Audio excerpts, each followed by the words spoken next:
သူများပတ်စံနဲ့သူများရဲ့ချွေးနေတာနဲ့သူများရဲ့ဟာစားရတာဒီတန်ကိုမျိုးဝါဆိုမျိုးပေါ့နော်ဘယ်တော့မှကျွန်တော်ဆိုရပတ်စံရခဲ့တယ်စံများရခဲ့တယ်အဲ့ပတ်စံပြောင်းလို့စုမိတယ်ဒါကတော့ကြားဖြတ်ငွေလင်ကိုင်းမှာအလုပ်လုပ်ခဲ့ဖူးတဲ့လီယိုဆိုတဲ့အမျိုးသားပြောပြတာပါလီယိုကနေကလာပြီးတော့ရန်ကုန်မှာတင်ပေါ်လိုက်တဲ့အလုပ်လုပ်ပါတယ်ဒါပေမဲ့ online ပေါ်ကတလ10သိန်းပေးမယ်ဆိုတဲ့အလုပ်ကိုစားတွေးပြီးနောက်တင်ပေါ်လိုက်လို့ရတဲ့ငွေထက်ငွေပိုရတဲ့ကြားဖြတ်ကုမ္ပဏီမှာအလုပ်လုပ်ဖို့ဆုံးဖြတ်ခဲ့ပြီးပထမဆုံးအင်တာဗျူးဖြစ်ခဲ့တယ်လို့သိရပါတယ်အင်တာဗျူးမှာအင်္ဂလိပ်စာကိုအဓိကမေးမြန်းခဲ့တာဖြစ်ပြီးအင်တာဗျူးမှာလီယိုကြားခဲ့ပေမဲ့ဒုတိယအကြိမ်အင်တာဗျူးမှာတော့အောင်ခဲ့တယ်လို့ဆိုပါတယ်အင်တာဗျူးအောင်ပြီးအေဂျင့်တွေရဲ့အဆက်အသွယ်နဲ့ကားလမ်းကြောင်းကနေကြားဖြတ်ကုမ္ပဏီရှိတဲ့လောက်ကင်မြို့ကိုရောက်ခဲ့တယ်လို့ဆိုပါတယ်လီယိုဒီအလုပ်စဝင်ချိန်တရားဝင်ဖွင့်ထားတဲ့ဖဲဝိုင်းလောင်းကစားဝိုင်းနဲ့လောင်းကစားဂိမ်းဆိုင်တွေလို့ထင်ခဲ့ပေမဲ့ဒီရန်ကအွန်လိုင်းကနေငွေလိမ်ဖို့အတွက်တားကောင်တွေကိုရှာရတဲ့ကြားဖြတ်အလုပ်ဖြစ်နေတယ်လို့သိရပြီးအလုပ်စဝင်တဲ့အတွေ့အကြုံကိုခုလိုပြောပြပါတယ်သူတို့တင်ပြီးတော့ကျွန်တော်အမှInstagram ကိုဘယ်လိုတင်ရလဲမသိဘူး Telegram ဘယ်လိုတောင်းရလဲမသိဘူးအကောက်ကိုဘယ်လိုမွေးရလဲသူတို့အကောက်ကိုမွေးတာဟိုအကောက်တွေ Telegram မင်္ဂလိပုံတွေလုံးဝ real ကောက်ဖြစ်သွားမှာနော်မင်္ဂလာပုံလေးသူပဲသွားနေတယ်ဘယ်လိုရှူရင်းလေးရက်ပြီးမှသူမင်းစားနေရဆိုမှပုံလေးပေါ့နော်အချို့ဆိုလက်ပုံလေးတင်တယ်အဲ့လိုပေါ့တင်ပြီးမှသူအကောက်မွေးတယ်အကောက်မွေးမှသူဒီနားမှာစီနီယာတယောက်ရှိတယ်ဒီနားမှာတယောက်ချင်းစီလူတွေတယောက်ချင်းစီဒီနားမှာစီနီယာတယောက်တင်ပါပေးရတယ်ဒီမှာပထမအခက်တွေ့ရမှာလဲဆိုတော့ဒီလိုပြောင်းတော့ရေးလည်းမရေးတယ်သူတင်ပြီးတော့ဒီမှာဆက်လေးအမှကျွန်တော်စပြီးတော့ကိုကဲကစလေးလိုတော့ရတယ်ပေါ့နော်ကိုကဲကစလေးကလိုတော့ရတယ်ဒီမှာလိုရိုက်လေးလို့ဆိုတာအဲ့ဆိုဒီမှာလိုပြောပြီးမှဒီလိုပို့ရအောင်ဆိုတော့အလုပ်ကောင်းနေဆိုရင်ယူရအလုပ်မကောင်းဘူးပြင်လာပြကိုရီးယား30ဆိုရင်တော့သူမယူဘူးလီယိုရိုနေရတဲ့အခန်းဟာဂျင်ခမ်ဘတ်စကတ်ဘောကွင်းတွေအကုန်ပါတဲ့တိုက်မြင့်အဆောက်အုံကြီးတစ်ခုမှဖြစ်ပြီးတိုက်3လွှာမြောက်ကဂဒင်းဆင့်ပါတဲ့အဆောင်လိုနေရာမျိုးမှာအေးရပြီးတကိုယ်ရီတုံးပစ္စည်းတွေကအစလိုလေသေးမရှိထောက်ပံ့ပေးခဲ့တယ်လို့ဆိုပါတယ်လီယိုတို့ရဲ့ကြားဖြတ်အလုံးမှာငွေကြေးကိုဘယ်လိုလိမ်ကြတယ်လဲဘယ်အသက်အရွယ်တွေကိုအဓိကပြတ်မှတ်ထားကြတယ်လဲကျွန်တော်ရဲ့လောက်ကကျွန်တော်ရဲ့တောင်းမှာပါလဲဆိုတော့ဟုတ်တယ်လို့သူ့ရဲ့နာမည်ရယ်နံပါတ်1သူ့ရဲ့နာမည်နံပါတ်2သူ့ရဲ့လိပ်စာနံပါတ်3သူ့ရဲ့တက်ပေါ်တော့ဒီနံပါတ်4သူ့ရဲ့လောက်ကရတယ်အဲ့လေ့တင်ရတယ်သူကကျွန်တော်တို့စံကန်တွေပေါ့နော်စံကန်တွေသူကဂျပန်နိုင်ငံရဲ့နေရာကိုရှိတဲ့ကိုလိုက်ရိုက်ချလိုက်ရပေါ့နော်ကျွန်တော်တို့မှာတော့တူကျူသူတွေကတူကျူနဲ့ပတ်သက်တဲ့ဟာတွေအများကြီးကြောက်လာတူကျူနဲ့အမှ TDI ပေါ့နော်အများကြီးကြောက်လာအဲ့ဒီနေရာမှာသူကမှ Instagram မှာဆိုအဲ့တူကျူနဲ့ပတ်သက်တဲ့ပို့တွေအောက်မှာကျွန်တော်လိုက်ပြီးသားရှိတယ်ဗျကျွန်တော်ချိုးကြော်တဲ့ store တွေပေါ့နော်ဂျပန် store တွေ comment အများကြီး comment ပေးထားတဲ့ဆိုင်ကြီးအောက်မှာလိုက်ပြီးသားရှိတယ်အဲ့လိုက်ဒီရရှာတယ်အဲ့လိုက်ဒီရတဲ့စင်ဝင်ပြီးသွားလို့ဆိုရင်နည်းနည်းလူတက်တာပေါ့နော်အသက်ကလည်းဟို30ကနေ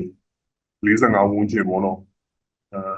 နေတော့28ထိရတယ်28ကနေတော့45ဝန်းကျင်လောက်ပေါ့နော်အဲ့လောက်ဝန်းကျင်လောက်နေဒီကပြတ်မှတ်ထားစားပေါ့ဘာလို့ဆိုတော့အဲ့ရွယ်ကဟိုဘစီဝိုင်းလုပ်တဲ့ရွယ်ပေါ့အားကျွန်တော်အဲ့ဒီကပြတ်မှတ်ထားစားonline ကနေငွေကျဲလိမ့်လဲဖို့ပထမအဆင့်ကတော့ finding level လို့ခေါ်တဲ့တားကောင်ရှာတဲ့အဆင့်ဒုတိယအဆင့်ကတော့ငွေတွေပုံအောလောင်ဖြာရောင်းဆွဲဆောင်တဲ့ reception အဆင့်ဖြစ်ပြီးတတိယအဆင့်ကတော့ပုံအောထားတဲ့ပတ်စံတွေအကုန်လုံးကိုလိမ်ယူလိုက်တဲ့ killer အဆင့်တွေလို့သိရပါတယ်ဒီအဆင့်3ဆင့်ထဲမှာလီယိုကတော့ပထမအဆင့်ဖြစ်တဲ့တားကောင်ရှာတဲ့အလုပ်ကိုလုပ်ရတယ်လို့ဆိုပါတယ်ချာပီယံကုမ္ပဏီတဲ့အသစ်ရောက်ရှိလာတဲ့သူတွေကိုလောက်တက်ကြပြီဖြစ်တဲ့မြန်မာလူမျိုးစီနီယာတွေကနေပြီးတော့ social media အကောင့်အတူဖွင့်တာ Google Translate သုံးတာတားကောင်ရှာဖွေတာကအစနှစ်ပတ်ဝန်းကျင်လောက်တင်ကြပေးရတယ်လို့လီယိုကပြောပါတယ်ကျွန်တော်တို့ကအဆိုင်ကာလာ9ရက်ဆို9ရက်ချိုးတော့9ရက်ပေါ့နော်ချိုးတော့15ရက်ပေါ့ကျွန်တော်က15ရက်နေရတာဒီ15ရက်အတွင်းသူရှာတဲ့ customer ဘယ်နှယောက်ရှိလဲ15ရက်အတွင်းမှာကျွန်တော်က16ယောက်ရတယ်ဆိုရင်16ယောက်မဟုတ်ဘူး13ယောက်14ယောက်ရတယ်ဆိုရတော့ခန့်လိုက်တယ်ဒီလားမှာဒီတော့15ရက်အတွင်းမှာဒီ15ရက်ရတယ်ဆိုဒီတော့ရဲ့လူရှာနိုင်တော့တော်တယ်ပေါ့နော်တော်လို့ပြောတာပေါ့နော်သူသားရလို့ပြောပါပေါ့အားဆိုရတယ်15ရက်ပြီးသွားဆိုရင်မီလာတာအဲစပြီးတွေ့လို့ပေါ့နော်သူကလို့ပြောတာဟုတ်ဆိုတော့လေ9ရက်စမ်းကာလာ9ရက်စမ်းကာလာမှာ9ရက်မှာလူ4ယောက်5လောက်ရတယ်ဆိုရတယ်အဲ့လူခံအဲ့လူ UV ပေါ့နော်သူကစတော့ပြီးတော့အချို့တော့ဒီ9ရက်အဲ့လို9ရက်တွင်းလို့15ရက်တယ်လူတယောက်မှမရတာလို့ရှိတယ်အဲ့ဒါဆိုသူတို့မယူတော့ဘူးရန်ပိန်းလို့ဘယ်လိုမှသုံးစားလို့မရလို့သူတို့မယူတော့ online ကနေအဓိကပြတ်မှတ်ထားနေတာကတော့ကိုရီးယားဂျပန်မလေးရှားဘရာဇီးစတဲ့နိုင်ငံအလိုက်အခန်းတွေခွဲထားပြီးအာရှနိုင်ငံတွေကိုလိမ်တဲ့အခန်းတွေကတော့နေဆိုင်အလုပ်တွေဖြစ်ပြီးဥရောပနိုင်ငံကိုလိမ်တဲ့သူတွေကတော့ညဆိုင်ပုံစံမျိုးလုပ်ရတယ်လို့ဆိုပါတယ်။ဒါအပြင်အသက်အပိုင်းခြားအရာအဓိကပြတ်မှတ်ထားတာကတော့အမျိုးသားတွေဆိုရင်အသက်33နဲ့40ကြားအလောက်ကန်ရှိတဲ့သူတွေကိုအဓိကပြတ်မှတ်ထားပြီးအမျိုးသမီးတွေကိုဆိုရင်တော့အသက်25ကနေ30ကြားအရွယ်တွေကိုပိုပြီးပြတ်မှတ်ထားတာဖြစ်တယ်လို့ဆိုပါတယ်။ဘာကြောင့်လဲဆိုတော့အမျိုးသားတွေဆိုရင်အများစုကအဲ့ဒီအသက်အရွယ်မှာအလောက်အကန်အတီးတကြနဲ့ဆုမိဆောင်းမိအချိန်ကာလဖြစ်တယ်လို့အမျိုးသမီးတွေအနေနဲ့ဆိုရင်လည်းလင်းလဲဖို့ပုံမှုလေးကူတဲ့အသက်အရွယ်ဖြစ်တယ်လို့သိရပါတယ်။များသောအားဖြင့်လိမ်တဲ့အချိန်တွေမှာတော့နိုင်ငံလိုက်သုံးတဲ့ Facebook, Instagram, WhatsApp စတဲ့ social media ကိုအသုံးပြုတဲ့ထင်ရှားတဲ့လာပတဲ့နေရာတွေကို like reaction လုပ်ထားတဲ့သူတွေကိုစောင့်ကြည့်လေ့လာပြီးလိမ်လည်လို့ရမဲ့တားကောင်ရှာတာဖြစ်တယ်လို့သိရပါတယ်။အဲ့ဒီနောက်မှာတော့ခင်မြောင်စကားလိုက်ပြောပြီးယုံကြည်မှုရရှိအောင်ပြန်လည်တည်ဆောက်ယူကြတယ်လို့သိရပါတယ်။ဒါပေမဲ့လည်းအမျိုးသားဟန်ဆောင်ပြီးအမျိုးသမီးတွေကိုလိမ်တာတဲ့အမျိုးသမီးပုံစံမျိုးနဲ့အမျိုးသားတွေကိုလိမ်လည်တာကပိုပြီးပတ်စံရတယ်လို့အခုလိုပြောပါတယ်။မင်းတရားတွေကိုကြားလို့ရှာတယ်ဆိုရင်customer ရဖို့ဒီရလို့ဘာလို့ဆိုတော့မင်းကြီးညမှာခံစားရလို့ကြားလို့ဒီကပြတ်ထားစားဆိုတော့ဒီတော့ဖုန်းကြောင်နေလို့ဒီကတော့ဒီပေးရတယ်ပေါ့နော်။အဲ့မျိုးပတ်စံထဲလို့နေစံရတယ်ပေါ့။ဒီမလို့ကြောင်မှာရောက်တရားလောက်မှာနေရောက်တော့လောက်ပတ်စံထဲလို့ချို့ယောက်ျားလေးကနေမိန်းကလေးကိုရှာရတယ်တော့ဒီရောက်ရင်customer ရောက်ရင်ဖြစ်တယ်။အဲ့ဆိုယောက်ျားလေးကိုလည်းတော့ကြောင်သွားဆိုတော့ကိုရုပ်ကတကယ်ချောမှအဲ့လိုဟောက်ရတဲ့မှာပဲလို့စကားလက်ခံပြောတာဟုတ်အဲ့ဆိုတော့အဲ့လိုလူရ customer 10ယောက်ရပြီဆိုရင်1လောက်ကပေးချတယ်။ပတ်စံပေးလို့ဘာလို့မင်းလေးတော့အသေးနေပဲသူမှစဉ်းစားနေအဲ့လောက်မရှိဘူး။အချို့အနေသူကတော့အနေသူစဉ်းစားနေအဲ့လောက်မရှိဘူးလို့ကချက်နောက်လိုက်ကြတယ်။ချက်လိုက်ကြတယ်ပတ်စံဒီပတ်စံလို့လည်းမြင်တော့သူကချက်သွားတယ်လို့ပတ်စံနေတော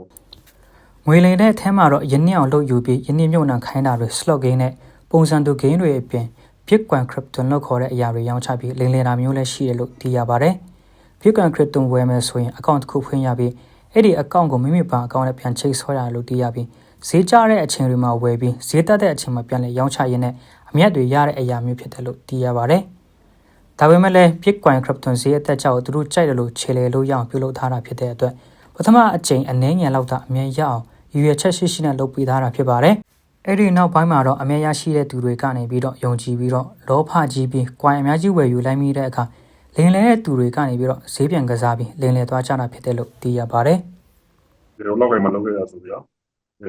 လုံးဝဆော့ဝဲလုံးဝအစစ်နီးဝါတူအောင်လုပ်တာပတ်စံတဲ့တဲ့အချိန်မှာပဲသူကဆော့ဝဲလေးကိုသူရဲ့အကောင့်လေးနဲ့ဖယ်လိုက်တာပေါ့နော်။ဥပမာကျွန်တော်ထားပါလို့ဒီ game လိုပဲပြ flow game လိုပဲသူ game ထည့်ဆော့တယ် game ကို coin ထည့်ပြီးဆော့တယ်အဲ coin ကိုရှုံးသွားတယ်ပထမတော့သူက coin ကိုတကုံပေးတယ်နိုင်တယ်ဟုတ်ပြီအဲ coin ကိုပြန်ထုတ်တယ်သူထုတ်ခွင့်ပေးလိုက်တယ်ပထမတစ်ချိန်နဲ့ချင်းထုတ်ခွင့်ပေးလိုက်တယ်အဲ့လိုသူကအဲ့ဒါအရင်ကြိုက်တယ်ဟိုပတ်စံ3ရက်ဖြစ်တယ်အရင်ကြိုက်တယ်အဲ့ဒါထုတ်ခွင့်ပေးလိုက်တယ်တော့ပြီးနောက်ကျတော့သူကပတ်စံမရှိတဲ့ချိန်ကျတော့ပြန်ထည့်ဆော့တယ်အဲ့လိုရှုံးပြီနောက်တော့နည်းနည်းသူကshow တဲ့ချိန်ကတော့ပတ်စံသူ့ကောက်တဲ့ပတ်စံပြန်ဒီ coin ဝေးပြန်ထည့်ဆော့တယ်ဒီနေ့ရှုံးလာသူက minor ပြအဲ့ဆိုသူစိတ်ကသူပတ်စံသူရှုံးတဲ့ပတ်စံသူပြန်လိုက်ခြင်းသူမှလည်းပတ်စံအများကြီးမရှိတော့သူအဓိကမနိုင်ရင်တော့ရပြီသူရှုံးတဲ့ပတ်စံကိုသူပြန်လိုက်ခြင်းတဲ့အတွက်သူရှိတဲ့ပတ်စံနဲ့သူပြန်မှပေါမရောင်းမှသူတော့ပတ်စံပြန်ထည့်ပြန်ဆော့အဲ့လိုရှုံးမရအောင်ရှုံးရင်သူ့အနိုင်မပြီးတော့ကိုယ့်ဘက်ကပဲဒီဖိုက်တော့အဲ့လိုဆိုတော့သူကကိုလာပြောရဆိုတော့ကို့မှာအပြစ်မရှိဘူးဒါဆိုတော့ငါလည်းမဆိုင်ဘူးဒါဆိုဒီ software training သူဘောတော့အဲ့ဒါသူကဒီသူလည်းမဆိုင်ငါတို့အမျိုးကိုcomment ပေးယူနိုင်ယူပေးယူတော့ပဲအဲ့လိုပေါ့တော့ကိုပြမရှိတော့လွှဲချလိုက်ရတယ်ဒါအပြင်လင်းလက်ခိုင်းတဲ့သူတွေကိုတစ်နေ့ကို customer ဘယ်နှယောက်ရဖို့လိုအပ်တယ်ဆိုတာကိုသတ်မှတ်ပေးထားပြီးတစ်လကိုတရုတ်ယွမ်3500ပေးရလို့လှုပ်ဆောင်မှုပုံမူတည်ပြီးစုပေးတံပေးစနစ်တွေလည်းပြုလုပ်လို့ရှိရလို့သိရပါတယ်။အဖြစ်ပေးခံရတဲ့သူတွေထဲမှာတော့တချို့အသက်ခံရတဲ့သူတွေလည်းရှိခဲ့လို့ပြောပါတယ်။ဒီပထမတစ်လောက်ပတ်စံမဝင်ဘူးဟုတ်ပြီကိစ္စမရှိဘူးတတူဝင်နေလိုက်တယ်။နောက်တစ်လောက်ပတ်စံမဝင်ဘူးဆိုရင်တရုတ်ကိုတတိပြီးလိုက်ပြီမင်းနောက်လောက်ပတ်စံမဝင်မရိုက်ခံတော့မှခြေစနဲ့ထုတ်ခံတော့မှာပေါ့နော်။3လမြောက်ပတ်စံမဝင်ဘူးဆိုဒီခေါင်းကြိုက်ပြီးအရိုက်ပြီ။ဘာလို့မဝင်လဲလောကောင်ကြောက်လို့ပြီ။ပိုင်းနိုင်ပြရိုက်တာသူအမှတူဘာနာရိုက်တာတော့စမ်းမဟုတ်တော့ဘူး။သူတွေးပါကြတယ်သူစမ်းမဟုတ်တော့ဘူး။တကယ်ဆိုတော့သူတော်လေးမဟုတ်လေလိုက် အဲ့ဒီကအလုပ်သေးတွေကတော့တရုတ်တွေလို့သိရပြီးအလုပ်လုပ်တဲ့သူတွေထဲမှာတော့မြန်မာတွေအပြင်တခြားဗီယက်နမ်ပါကစ္စတန်အိန္ဒိယကိုရီးယားနဲ့ဂျပန်လူမျိုးတို့လည်းရှိနေတယ်လို့သိရပါတယ်ပြစ်မှတ်ထားတဲ့နိုင်ငံတွေထဲမှာတရုတ်နိုင်ငံလူတွေထက်အမေရိကန်နဲ့မဟာမိတ်ဖြစ်တဲ့အာရှနိုင်ငံတွေနဲ့ဥရောပနိုင်ငံတွေကိုပိုပြစ်မှတ်ထားရှိပြီးဥရောပနိုင်ငံတွေကိုတော့ပိုလိမ်တယ်လို့ဆိုပါတယ်ထူးခြားတာတစ်ခုကတော့ပြစ်မှတ်ထားလိမ်လည်တဲ့နိုင်ငံတွေထဲမှာမြန်မာနိုင်ငံကိုတော့ခြံလက်ထားတာဖြစ်တယ်လို့သိရပါတယ်။ဘာကြောင့်လဲဆိုတော့မြန်မာနိုင်ငံဆင်းရဲတဲ့နိုင်ငံဖြစ်တဲ့အတွက်ကြောင့်လို့ပြောပါတယ်။ဒါကြောင့်လက်ရှိမြန်မာနိုင်ငံမှာလိမ်လည်နေတဲ့သူတွေဟာကြားဖြန့်ကုမ္ပဏီတွေကလိမ်တာမဟုတ်ပဲအဲ့ဒီမှာအလုပ်လုပ်ခဲ့ဖူးတဲ့သူတွေကနေပြီးတော့အဖွဲ့တွေပြန်ဖွဲ့ပြီးဖုန်း Messenger တွေကနေတစ်ဆင့် social media account နဲ့ဖုန်းတစ်လုံးကို hack တာတွေအပြင်ဖုန်း operator ကလူတွေရဲ့ဖြစ်ဟန်ဆောင်ပြီးငွေကြေးလိမ်လည်မှုတွေပြုလုပ်နေကြတာဖြစ်ပါတယ်။ကျွန်တော်တို့အဲ့ကိုအကိုတယောက်ပြောမြန်မာလူလိမ်ရင်သူကမြန်မာလူလိမ်လို့ရပါတယ်တော့မြန်မာလူလိမ်မြန်မာရဲ့ပတ်စံမရှိရင်စင်းရတယ်ပေါ့နော်။ရန်စင်းရတယ်ပေါ့အဲ့ဆိုတရုတ်ရမလိမ်မြန်မာလူလိမ်ရင်ဟာမြန်မာအချင်းချင်းနေတယ်။အဲ့လိုတွေကသူတို့တရုတ်တွေမှာအစားတော့ကျွန်တော်တို့ဒီမရောက်ခင်ဒီကြားပြန်အောင်စားထွင်တဲ့အချိန်ပေါ့နော်စားလုပ်တဲ့အချိန်မှာပမာရီကိုအများကြီးမွေးရလို့ကြားတယ်မွေးရလို့ကြားတယ်ဆိုပမာရီကဒီလုပ်ငန်းနဲ့အခြားနိုင်ငံတွေကိုသူတို့မှလိမ်စားဖို့အများကြီးမမီဘူးဗျာကိုမြန်မာနိုင်ငံကိုမြန်မာလူမျိုးချင်းရဲ့စိတ်ဓာတ်ကိုမြန်မာလူမျိုးတည်တယ်အဲ့လိုတည်တော့အဲ့ဒါသူလိမ်ရလွယ်တော့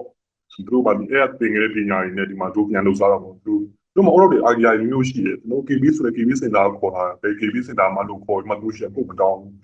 အဲ့လိုတော့ခုဆိုရအများကြီးလိမ်များတယ်ကျွန်တော်တို့သိပါတယ်ကျွန်တော်ဒီလုပ်ငန်းလုပ်ခဲ့မှဒီလုပ်ငန်းမှာကျင်နေခဲ့တာဆိုတော့ဒီစာဝတ်မြန်မာလူမလိမ်ဘူးမြန်မာလိမ်ကန်ဆိုတော့မရှိဘူးနောက်ပိုင်းဒီကြပြနေနေဒီနောက်ကန်ပဲပြန်တုံးသွားမှဒီကိုကီတွင်းမှာမိန်းလေးရစယောက်ျားလေးရစအဲ့လိုပတ်စံလိမ်စားတာအများကြီးပဲဒါပေမဲ့လည်းဖုန်းတစ်ခုကို hack တာနဲ့ social media account တွေကို hack တာဟာ Android ဖုန်းတွေမှာတက်ရောက်ပြီး iOS ဖုန်းတွေမှာတော့တက်ရောက်ဖို့ခက်ခဲတယ်လို့ဆိုပါတယ်